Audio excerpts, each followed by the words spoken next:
আদেশটা না মানলে কি থাকছে? ওনাদের আর্গুমেন্ট হলো আদেশ মানবে না, কিন্তু থাকবে না শুধু গণভোট। জাতীয় নির্বাচন কি হবে? জাতীয় নির্বাচনের আর কি বেসিস আছে, কোথায় আছে? কে দেখাতে পারবে যে অমুক আইনের অমুক বিধি, অমুক প্রবিধি, অমুক সিদ্ধান্ত, অমুক জায়গা মতে 12ই মার্চে জাতীয় নির্বাচন অনুষ্ঠিত হবে? So first question and is answer. দুইটা কি একসাথে এক্সিস্ট করবে, নাকি একটা থেকে আরেকটাকে আউট করলে আরেকটা মরে যাবে? আমার আন্ডারস্ট্যান্ডিং হলো এগুলো সাচ এন ইনসেপারেবল টুইন, একটাকে যদি আউট করেন আরেকটা অটোমেটিক মৃত্যুবরণ করবে। সুতরাং এটা তাদের জন্য সুইসাইডাল আর্গুমেন্ট হচ্ছে।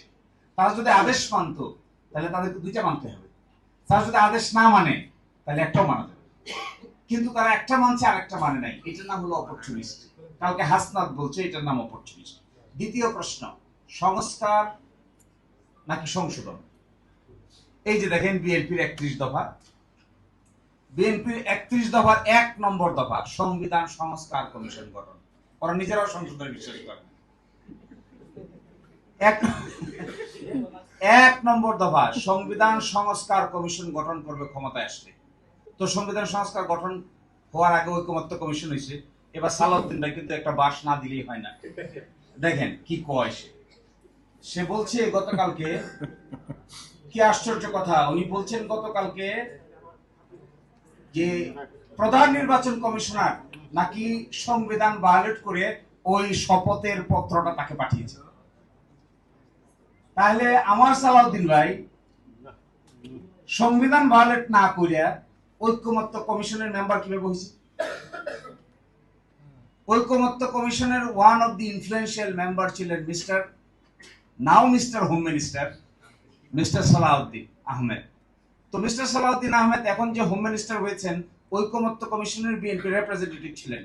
এটার যদি কোনো বৈধতা না থাকে, সাংবিধানিকভাবে তো ঐকমত্য কমিশন বলতে কিছু নাই, বাংলাদেশের কোনো আইনে তো ঐকমত্য কমিশনের কোনো বেসিস নাই। তাহলে এইটার সদস্য ওইটা হয়ে ওখানে ওই সদস্য হয়ে তিনি নিজে সংবিধান কিভাবে সংস্কার করা যায় ওই পরামর্শ দিচ্ছেন। ওটা কি হলো, সংবিধানের ভিতরে হয়েছে?